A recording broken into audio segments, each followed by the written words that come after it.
What's up, everybody, and welcome to my NXT Takeover Vengeance Day review. Lot of stuff to talk about on this show tonight.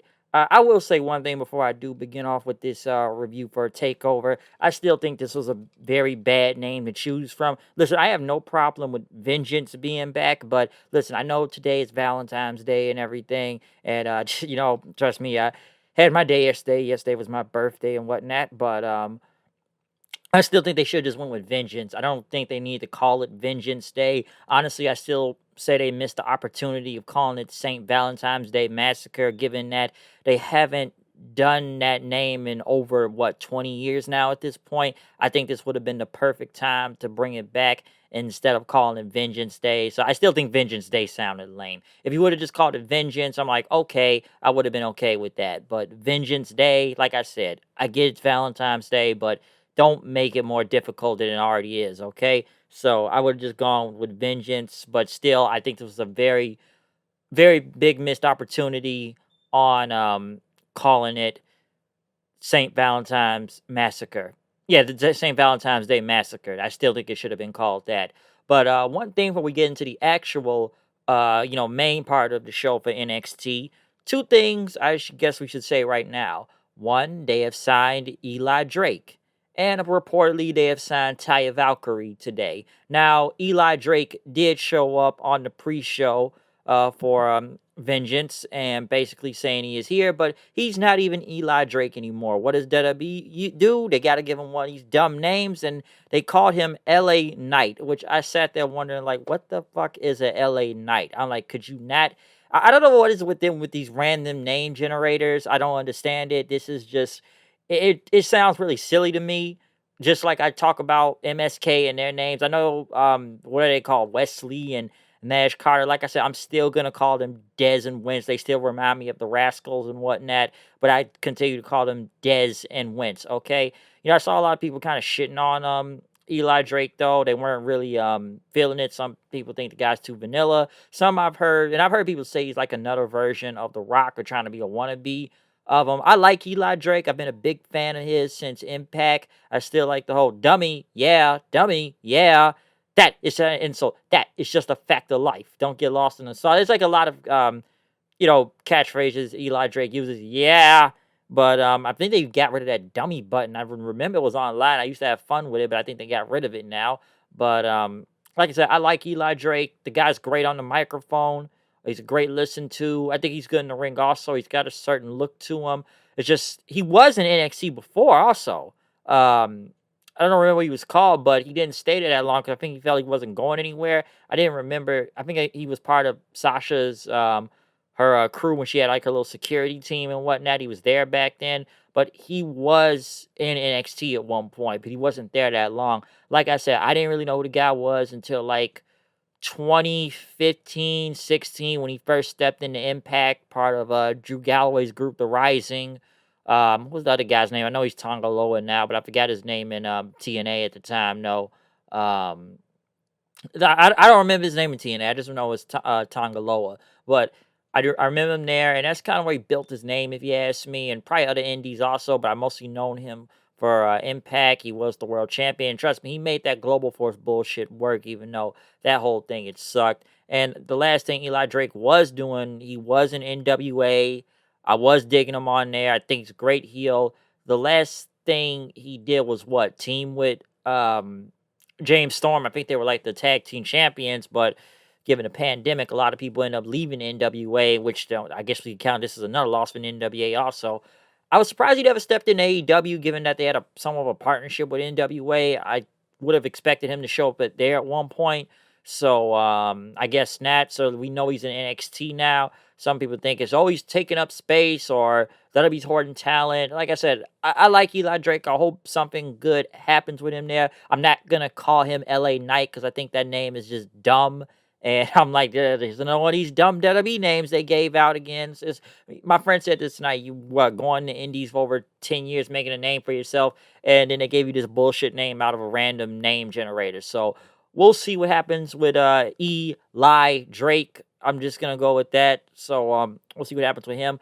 Taya Valkyrie, I'm not surprised. I know some were like, oh, she's gonna get lost in the shuffle. her career is already dead. I figured she was gonna go to WWE anyways, given that her husband John Morrison is there. And yeah, there are a lot of wrestling couples that are in different companies and whatnot, but I just had a feeling she was gonna go to WWE in general. I don't know if she'll be in NXT. Then again, they probably will change the name anyways too.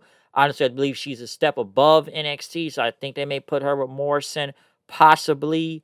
I don't know if she'll get lost in the shuffle, but then again, come on, this is the main roster, and come on, I got enough people signed to this company. But Taya is really that good though.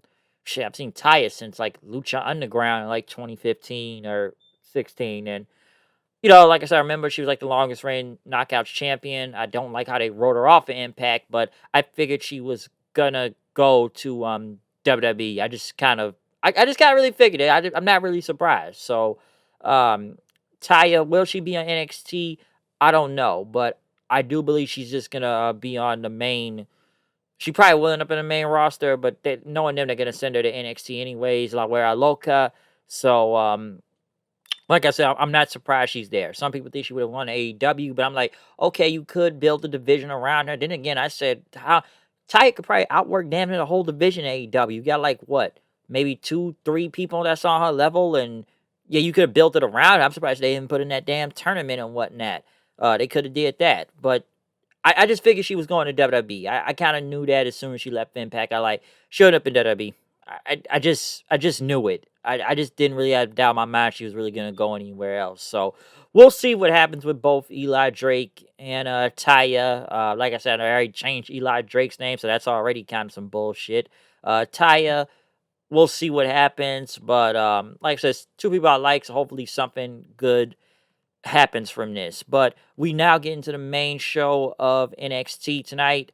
Um, we kick it off with Dakota Kai and Raquel Gonzalez versus Shotzi Blackheart and Ember Moon in the finals of the Dusty Classic Women's part of the tag team tournament. I know they had a ramp out there. The stage looked okay. I'll give it that. But this was a very very good match to kick off the show. Me and my friend have an argument over this. I wish we could have been able to review this together, my co-host, but he kind of said something to me tonight. He felt like this was like an AEW tag match, as in, okay, it was like spot tag, spot tag, spot. It was like just like spot, all 4 women in the ring, and they gotta just have it look like a spot fest and whatnot before getting to the finish, which I kind of somewhat agreed on. I enjoyed this match. I think it was really good. They had a lot of time out there. I'll give them that. Dakota Kai, man, damn near took a beating. I thought she was dead after that suicide dive Shotzi did. And pretty much her head looked like it hit the table, but then they just pick her back up. And then, like, what? They do like a doomsday crossbody device thing, what Moon and Blackheart did, taking her out. Gonzalez was able to come back then, pretty much taking both women out. Dakota Kai was back in, which he hit her like, what was it, the lung, like code red thing, lung blower or whatnot, which had a 2 count. Pretty much brought back in Gonzalez, pretty much helping out take out Moon, which they're on the stage, and Gonzalez pushed Moon into the glass and whatnot, or the plexiglass out there. And then Shotzi was basically still on her own. She tried to take out Dakota Kai, but Raquel like picked up Dakota Kai and pretty much threw her on top of Shotzi after that, and then she hit her like finisher then, and they both pinned Shotzi for the win. So I figured Raquel and Dakota Kai were gonna win, given that they've been a team for over a year now. Don't get me wrong, Moon and Shotzi weren't that bad, but you gotta remember they were just a team for this tournament. Dakota Kai and Raquel have been around since like it's almost basically over a year at this point, if I'm not mistaken. So I kind of figured they were going to win this whole tournament. And yes, they do get a future shot at the women's tag belts. Now, some would say, yes, it's a heel versus heel team. But if you go back to history with NXT, remember how Shotzi Blackheart used to kick the crap out of Dakota Kai all the time, pretty much had her petrified at one point. But now it could be Dakota Kai coming back saying, I'm not the same one anymore, and I got help, and basically I'm going to take you out this time. So when you think about it, the story makes kind of sense from this. So that's what I would say, but this is still a heel versus heel thing going on. But overall, a very good match to kick off the show. Next, NXT North American Championship on the line. Kushida versus Johnny Gargano. Johnny Gargano basically kind of got the, what was it, Johnny Wolverine X-Men gear out there, it looked like. One thing that happened, I'm sure a lot of people didn't see this, when they were coming out the way, I guess Dexter Loomis ended up kidnapping Austin Theory, basically putting chloroform on him and then pulling him back pretty much into the shadows where he could not be seen. Basically sent Candice and Indy to go look for him then. And basically what we got here, great match. Really great match between Kushida and Gargano. Kushida was damn near kicking the crap out of Gargano throughout half of this match. Now, if you've seen one Johnny Gargano match Takeover 4, some say you may have seen them look like the same, of it starting off very slow, and then of course it's going to be a lot of no selling, folks. A lot of no selling in this. Like I said, some brutal stuff out there. Because what was it? Kushida and Gargano on the top rope. Basically, Kushida hitting them with like a big flip, going into like his hoverboard finisher. Then trying to go for that. Geez, like a lot of crazy stuff in this match. A lot of submission based, I should say. Kushida basically coming back with several punches to Gargano. Then once again dominating him at one point. They both end up in like a big Spanish fly off the top rope, which looked, or like a suplex Spanish fly, like corkscrewed it too. That looked dead. It looked deadly, but it still looked cool at the same time. Kushida still tried to put him back into submission then, which it still did not work. Trying to put him back for the basically for the arm bar and everything, or just the hoverboard. But still, Gargano was able to get out of it. Basically, to roll his way out of there. Gargano ended up rolling up to the ramp then, but Kushida, I guess, went all the way to the other side, ran, and basically did a big soccer kick to Gargano's arm, put him back into the hoverboard lock. But since they were near the ropes, Gargano ended up pretty much pulling Kushida's head up, hitting the ropes, and then Gargano ended up hitting the one final beat to the outside, and then hitting the one final beat in the ring for a clean win. I almost didn't really believe Gargano was going to win this. Honestly, I expected some screwy finish with Austin Theory and them coming back out, but given Loomis got rid of him, I was surprised by this. And given that they've had Kushida beat the living crap out of people for almost, I don't know how many weeks, he's been getting win after win after win after win for a while now. I actually expected him to win right here and win the title. That's what I expected to happen. I actually thought Kushida was going to win the belt. But given also that Kushida has been, dominant over Gargano, basically kicking the crap out of him for several weeks now, I guess Gargano had to get a win. I just didn't think it was going to be clean. This was still a great match, though. Don't get me wrong. Some would say it went on. They went on, like, 25 minutes out there, I should say. So it was pretty long. But like I said, it's 5 matches on this show. So you know that everyone's going to get a lot of time on here. But still, I did not really expect Gargano to win this. Clean, of all things, too. I would have thought it may have been a screwy finish, but I did not think he was going to beat Kushida clean. Just given that they've made Kushida look like an unstoppable force for a while now. But next, though, after that, probably my favorite match of the night. MSK, Dez and Wentz versus Grizzled Young Veterans. James Drake and Zach Gibson. Of course, Gibson's on the microphone to be soon to be recognized and whatnot. This was crazy, okay? Some would also call this a spot fest too, but I enjoyed this match. There was some brutal shit, let me say that, okay? Holy crap. Wow, what can I say? This was deadly, all right? Like I said, this was better than the women's tournament one final. I'll say that. I still like the women's one, but I had to remember, too, there was some botches that you could see the cameraman missing after the shots or something not connecting. This was insane, okay? Where do I even go from the spots they did with this? Shit, what was like, it was one point where I think they had Dez up for like the electric chair to the outside, and I think Drake ended up hitting a big dive to the outside, nearly decapitating him, knocking his head off and everything. That was good. I think they went for their finisher also. Basically, almost, I think like a Doomsday hitting like a 450 for the win, it looked like. Shit, what else happened? Like it's a lot of crazy flips. So I can't really name all of this, but like I said, this is just a crazy tag match in general. We see somewhat of a little more of a strong style. near the end of this match, or I guess I should be saying that, but what was it next? I know they went for the ticket to Mayhem again. That's their finisher, GYD.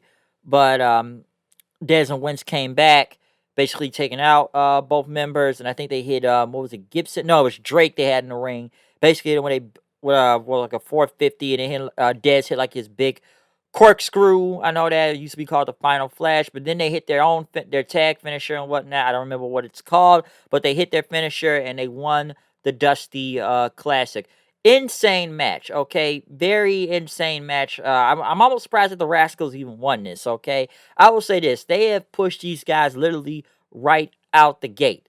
All right, they really pushed them out the gate. As soon as they got here, the MSK have been put into a very big position. I will give them that. I actually thought GYD was winning, given that they made it to the finals last year. I thought they would have won, but obviously MSK is getting the very big push right now. So, like I said, good for Dez and Wentz. Like I said, this is probably my best, probably the best match of the night when it comes to this takeover. Okay, so I enjoyed this a lot.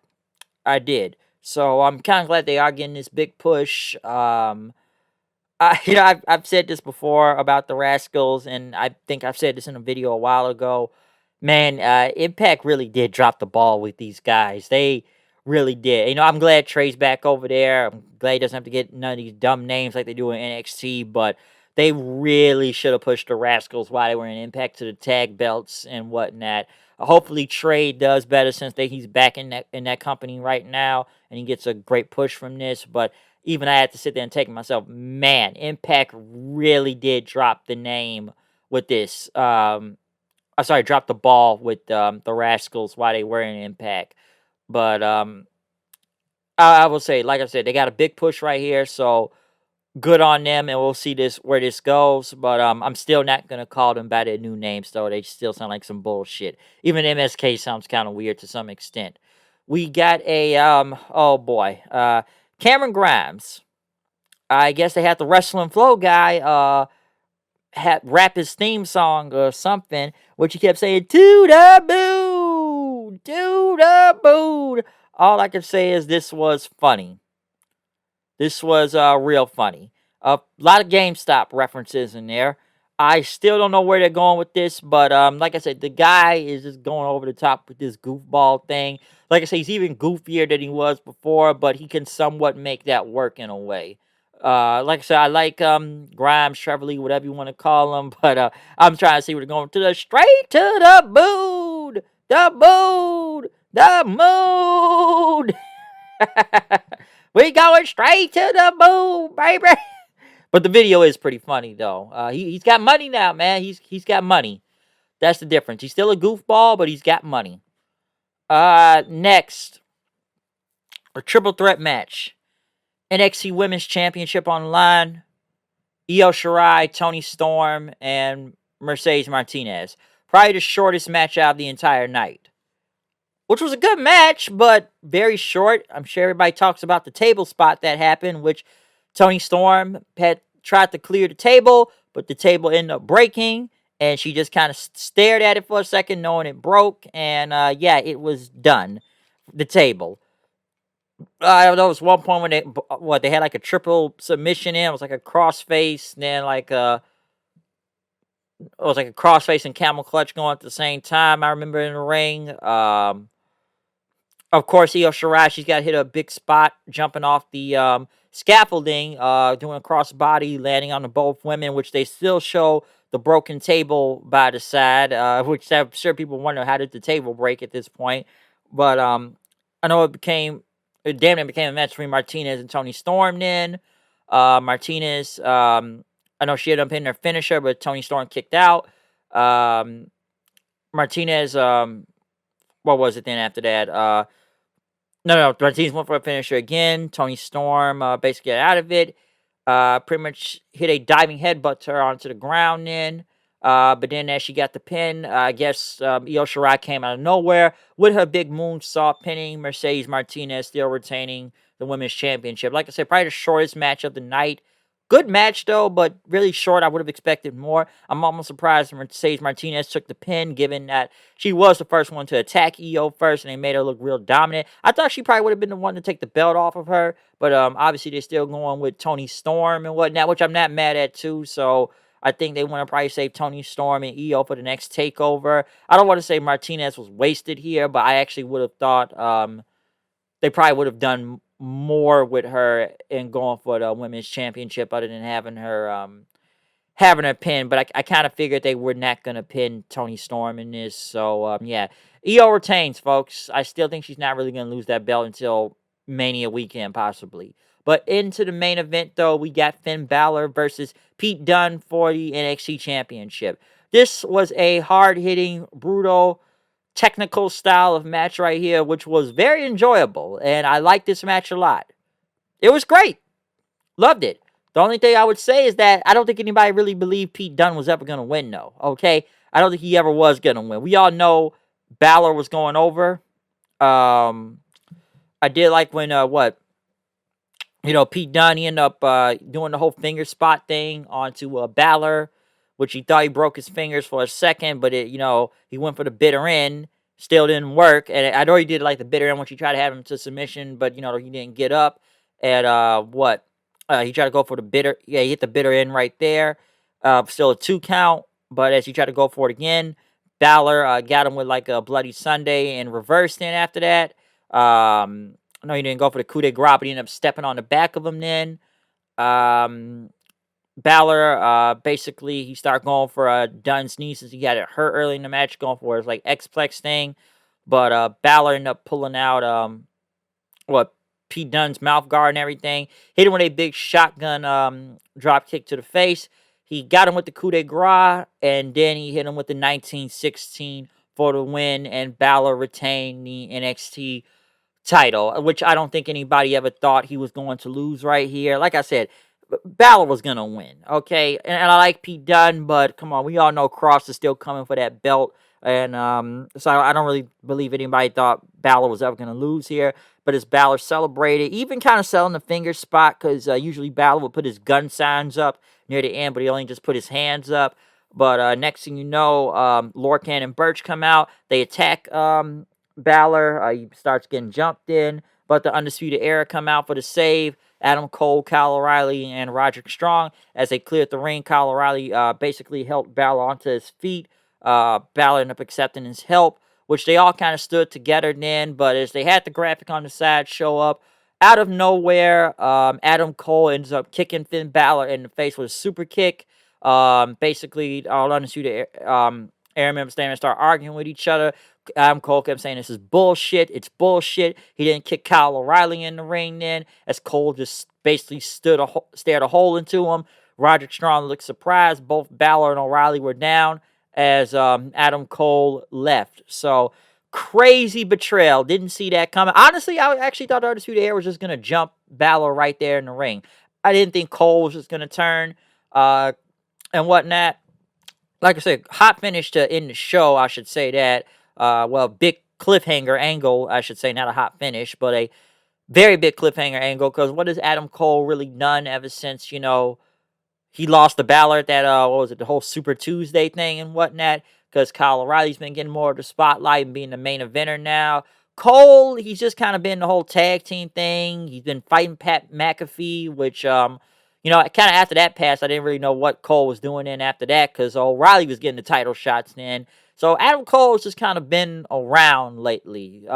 This was shocking, though. Some would say, is this the end of the Undisputed Era? Why don't we ever see Bobby Fish anymore when you think about that, too? Where is he nowadays? We never see Bobby Fish, but I don't know if you still heard of that. But since it's Cole turning on O'Reilly, will Roderick Strong join? What is going to happen in here? So, yes, there's a lot of questions into this. Could Cole have gotten jealous of O'Reilly? Basically, I'm the leader of this whole thing, so you think you could outsmart me, outshine me? And don't get me wrong, we've seen Adam Cole versus Kyle O'Reilly before. If you want to go all the way back to Ring of Honor, because I kind of remember, because this was before both of these guys ended up going to the WWE. I think O'Reilly was there first, but I do remember them fighting for the Ring of Honor title, Ring of Honor was a final battle like in 2016. I remember these two even fighting each other at Wrestle Kingdom for the Ring of Honor Championship. I think Cole was still in Bullet Club at the time, and Cole ended up winning it back from O'Reilly. I remember it being a really good match though.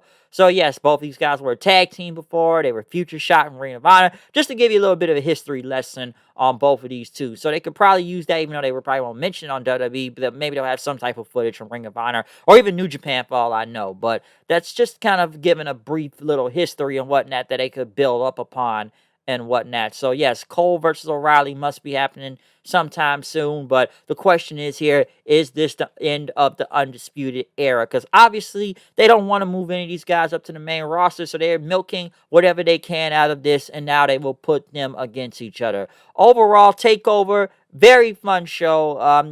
I can never really say nothing bad about these takeovers. They're usually really great, so it's not much bad I can say from this. All right. I think, like I said, my favorite match was the whatever MSK Rascals versus GYD. I would put Cole and not Cole, Balor and Dunne next after that. Kushida and Gargano, then the women's tag team, and then the women's title in the triple threat. That's how I would have ranked it 1 through 5. Okay, so yeah, Dusty Classic Men's NXT title, NXT North American title, Women's Dusty Classic, and then the NXT Women's title. That's how I would have ranked them, okay? But overall, like I said, it's not much I can really say bad from these takeovers. Some say this was better than War Games, which I would agree upon and whatnot. It don't even run. They've had like what, maybe 2-3 weeks of build. If you with some of these matches, the Dusty Classic built itself, given that's a tournament and whatnot. But you know, this was good. This was great, honestly. So I enjoyed the show tonight. I really did. Yeah. Other than that, though, comment, subscribe. What do you think of NXT Takeover Vengeance Day tonight? What was your favorite match of the show? What do you think about Eli Drake and Taya being signed to WWE? Given that we've seen Eli Drake tonight, even though they gave him they gave him a bullshit name, LA Knight. I'm still gonna call him Eli Drake. Um, you know, just anything. What do you think about this show in general? Was this enjoyable to you? Do you think this is one of the better takeovers? Some would say recently. What do you think about, I guess, the betrayal or, Cole taking out O'Reilly? There's a lot of questions when it comes to this show tonight, okay? So tell me, what do you think of NXT Takeover Vengeance Day? Even the title of this show, too, because I still would have called it Vengeance instead of Vengeance Day. Or as I said at the beginning of this video, I would have called it the St. Valentine's Day Massacre, okay? But other than that, though, check out my No Surrender review. Hopefully it's up at this point. Had a little bit of upload problems, and I did have something to say about that show, because there was a little bit of news and everything, but, like I said, I wasn't really going to review anything yesterday, given it was my birthday yesterday, so I was doing a whole bunch of other stuff. And it had a really nice cake, too. Real good cake. Lemon fluff. Try that. It's a really good cake. May have some right now after this review. But, yeah, that was a good cake. Yeah, other than that, I'm done. I'm out of here. See you guys later. Like I said, subscribe, and I am out. Peace.